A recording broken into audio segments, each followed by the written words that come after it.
안녕하세요. 따뜻한 책 한 잔입니다. 우리나라 직장인들의 직장 생활 만족도의 가장 중요한 요소는 무엇일까요? 2023년 한 설문조사에 따르면 전국 직장인 1000명에게 직장 생활 만족도에 가장 큰 영향을 주는 것이 무엇이냐는 질문에 연봉과 근무 환경을 제치고 직장 내 인간 관계가 1위를 차지했습니다. 이는 아무리 높은 연봉을 받고 좋은 근무 환경을 갖추고 있더라도 직장 내 인간 관계가 직장 생활에 가장 큰 영향을 준다는 것을 알 수 있는 결과였습니다. 사람은 혼자서는 살아갈 수 없는 사회적 본능이 있기에 함께 일하는 사람들과의 관계에서 큰 만족을 느끼거나 반대로 큰 스트레스를 받기도 합니다. 그렇기에 우리는 사람들과의 관계 속에서 나를 지키면서도 현명하게 살아가는 방법을 끊임없이 배우고 발전시켜야 합니다. 소통 전문가인 박보영 작가는 저서 이기적 소통을 통해 좋은 인간관계를 위해 필요한 공감 능력의 중요성을 강조합니다. 공감은 단순히 상대방의 이야기를 듣는 것 이상으로 깊이 이해하고 반응하는 것을 말합니다. 그렇다면 어떻게 하면 더 나은 공감 능력을 키우고 직장 생활뿐만 아니라 일상 속에서 사람들과의 관계를 더 잘 유지할 수 있을까요? 지금부터 책 속으로 들어가 보겠습니다. 상대를 배려하는 척, 나를 배려하기. 진화는 생존을 위한 선택이라고 언급했듯이 세상의 중심이 나에서 상대로 옮겨가 마치 상대의 감정이 몹시 중요하고 가치 있는 것처럼 느끼도록 하는 공감은 함께하기 위해 필요한 내 편을 만드는 기술이다. 이 엄청난 관계의 기술은 함께하기 위해 진화한 전두엽의 타인 공감 이해 기능에서 발휘된다. 상대에게 감정과 상황에 대해 인정받는 것은 같은 편이라는 느낌을 주어 공격하지 않고 손잡는 선택을 하게 된다. 결국 공감은 나의 이득을 위해 상대의 감정을 어루만져주는 이기적인 협력의 기술이다. 자신이 제일 중요하다. 나부터 챙기고 그 다음이 상대이다. 자신이 세상의 중심인 우리가 상대에게 공감하는 기술을 진화시킨 이유는 자기 가축화 과정에서 필요했기 때문이다. 자기 가축화란 다정한 것이 살아남는다에서 브라이언 헤어와 버네사 우즈가 언급한 단어로 인간이 스스로 동물적 본능을 억제하고 사회에 맞춰가는 과정을 가리킨다. 야생 늑대 중 다정한 성향을 보인 개체는 인간에게 공격이 아닌 꼬리를 흔들며 다가가는 친화력으로 먹이도 공급받고 추운 겨울 따뜻한 불 옆에서 잠을 잘 수 있게 되면서 생존을 이어나갈 수 있었다. 그 후 인간과 더 가까워지면서 안전한 장소에서 새끼도 낳으며 가축화되었다. 다정한 유전자를 가진 늑대는 가축화 과정을 거치면서 개로 진화했고 지금은 사람과 함께 살아가는 반려동물이 된 것이다. 우리의 원시 조상들도 함께 해야만 사냥도 하고 땅도 지킬 수 있다는 것을 각성하면서 함께 하기 위해 상대가 안전함을 느끼고 나에게 협력하도록 공감하는 기술을 진화시킨 것이다. 공감과 관련이 있는 거울 뉴런 또는 거울 신경세포는 이탈리아 파르마대 생리학 연구소의 자코모 리촐라티 교수의 연구팀이 원숭이를 대상으로 연구하던 중 발견하였다. 상대의 특정 동작을 보고 따라하는 신경세포여서 거울이라는 이름이 붙었는데 원숭이를 대상으로 실시했던 실험을 아기에게도 했더니 그 결과는 동일했다. 태어난 지 얼마 안 되어 30cm 정도의 거리도 제대로 보지 못하는 아기에게 엄마가 혀를 내미는 행동을 하면 아기는 엄마와 똑같이 혀를 내미는 동작을 한다. 상대의 동작을 따라하는 이유는 무엇일까? 인간의 거울 뉴런은 하전두회 피질과 상위 두정구 등의 뇌 부위에 자리하고 있다. 거울 신경세포로 특정 동작을 똑같이 따라하는 반응은 인간의 사회화 과정에서 함께하기 위해 상대의 감정을 공감하는 기능으로 발전했을 것이라 예측한다. 원시 조상은 자신의 생존을 위해 사냥을 잘하는 사람, 집을 잘 짓는 사람, 적과 잘 싸워 공간을 안전하게 해주는 사람이 필요했기 때문에 그를 좋아하지 않아도 공감해주고 따뜻하게 마음을 위로해주면서 자신을 함께하고 싶은 사람으로 인식시키고 언제든 돕고 싶게 만들었다. 여기서 좋아하지 않는 사람에게 공감하는 과정이 힘들다면 과연 나를 위한 옳은 선택일까 하는 의문이 든다. 호감이 전략을 이긴다를 집필한 로히트 바르가바는 세상을 지배하는 호감 경제학의 5가지 원칙 중 하나인 이타적 유전자에 관해 이야기한다. 이타적 유전자로 우리는 누군가에게 온정을 베풀고 마음을 다해 보살필 때 긍정적 감정과 관련이 있는 도파민이 많이 분비된다는 것이다. 보상이 없이도 누군가를 도울 때 기분이 좋아지게 하는 이타적 유전자의 발현은 협력을 위해 절대적으로 필요한 공감 행동이 우리의 마음을 고통스럽지 않게 하기 위한 방향으로 진화한 것이라 생각된다. 공감 능력과 관련하여 사이코패스의 뇌에 관한 연구도 관심을 받고 있다. 사이코패스는 반사회적 인격장애로 사이코패스의 뇌를 뇌 MRI로 촬영해보면 일반인에 비해 앞쪽 부분이 위축되어 쪼그라들어 있다.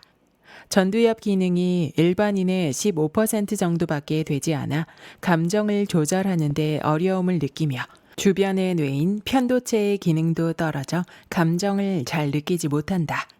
그 결과 상대의 감정에 공감할 수 없고 잔혹한 범죄를 저지르고도 정작 자신은 공포를 느끼지 못하므로 평온하다.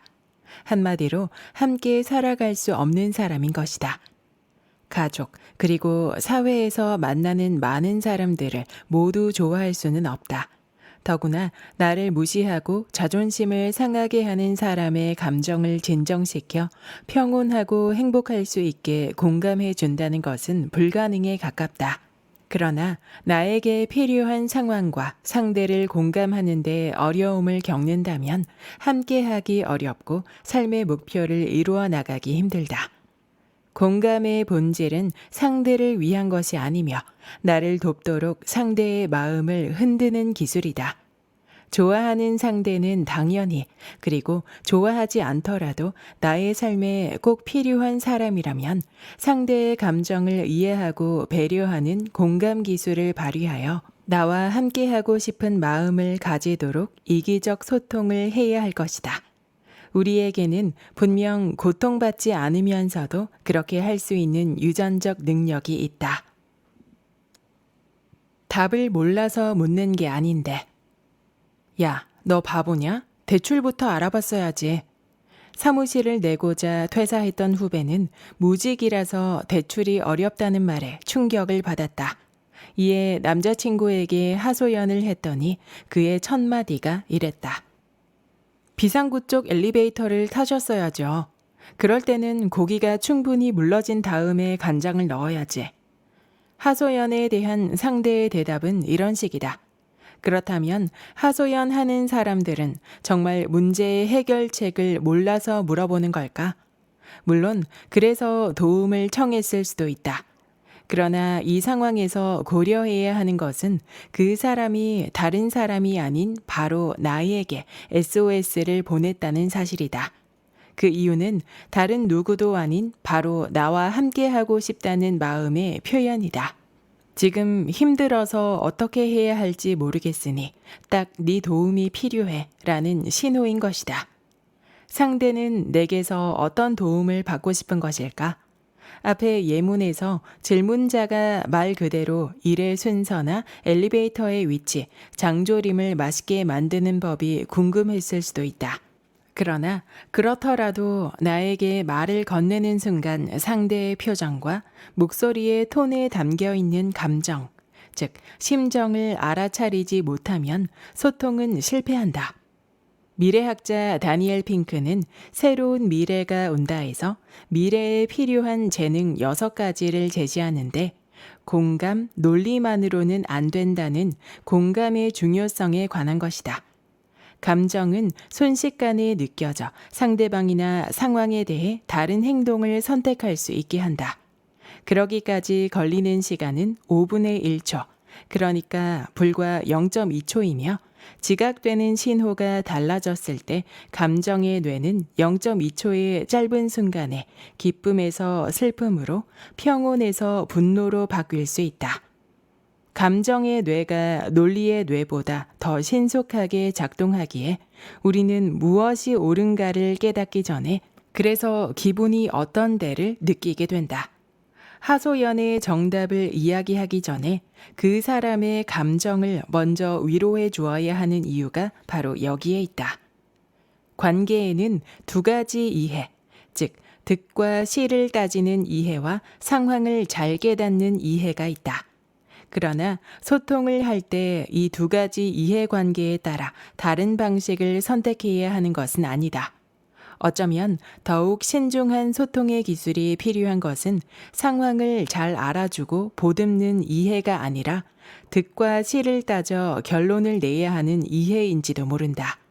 그러나 그래서 기분이 어떤지에 따라 소통의 성과는 달라지기 때문에 득과 실을 따져야 하는 비즈니스 관계에서도 정확한 논리를 전달하는 과정에서 감정을 섬세하게 이해해 주는 것은 이기적 소통에 크게 이바지할 것이다. 로버트 차알디니가 설득의 심리학에서 제시한 6가지 설득 기술 중에서 호감이 그 이유를 설명해 줄 수 있다. 같은 내용의 말도 호감을 주는 사람의 말은 더 잘 설득될 수 있다는 것이다. 호감을 주는 사람이 되는 여러 방법 중 공감의 기술은 첫 마디에 그게 아니고 이게 맞아요 라고 정답부터 말해주기에 앞서 고민 많이 하셨을 텐데 뜻대로 되지 않아 속상하시겠어요 라고 위로함으로써 상대의 기분이 좋아지게 만든다. 0.2초 만에 설득에 유리한 감정 환경이 조성되는 것이다. 눈물이 나올 때는 그냥 우세요. 엄마의 진료를 위해 노인 전문 정신병원에 갔을 때 코로나 때문에 불안하고 화까지 나서 눈물이 나오려고 한다고 고민을 털어놓았더니 선생님이 해주신 말씀이다. 위로를 받고 싶었던 나는 그 대답에 눈물이 쏙 들어가 버렸다. 답을 찾는 게 아니라 심정을 알아달라는 것이었는데 전문가에게 들은 답은 너무 당황스러웠다. 말은 정보와 함께 당연히 심정이 전달된다. 특히 고민거리가 있거나 당황하였을 때는 더욱 그렇다. 상황을 나에게 말하는 것은 정말 답을 못 찾아서일까? 곰곰이 생각해 볼 일이다. 감정적으로 힘든 상황을 겪은 사람에게 필요한 건 선생님이 아니다. 답은 알고 있는데 그 답이 나를 힘들게 하니 위로를 받고 싶은 마음이 먼저인 것이다. 아이고, 무릎도 아프신데 여기까지 걸어오셔서 어떡해요. 바쁜데 장조림도 만들고 정말 힘들었겠다. 하소연을 건네는 상대에게 문제의 답을 제시하기 전에 감정을 먼저 보살피는 공감은 관계를 더 단단하게 유지할 수 있는 소통 기술인 것이다. 나에게 말을 건네는 것은 마음을 전달하는 것이며 이때는 나의 유능함으로 명확한 답을 찾아주기 이전에 먼저 헤아려야 할 심정이 있다는 것을 잊지 말자. 여기까지 이기적 소통의 본문 일부였습니다.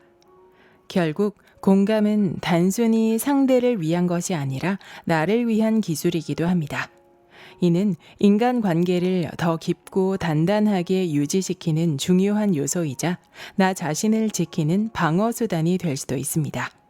특히 AI 시대에 접어들면서 공감과 소통 능력은 더욱 중요해지고 있습니다.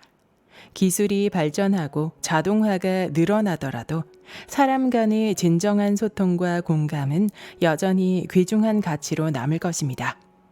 상대에게 마음을 전하고 보듬어주는 공감의 힘을 키워나가면 우리는 단순한 대화 이상의 연결을 만들 수 있습니다. 그러한 과정에서 나도 상대도 더 나은 관계를 형성하며 성장하게 되죠. 공감을 통해 우리는 더 나은 삶과 인간관계를 만들어 갈 수 있을 것입니다. 구독과 좋아요와 댓글은 큰 힘이 됩니다. 다음 영상에서 만나요.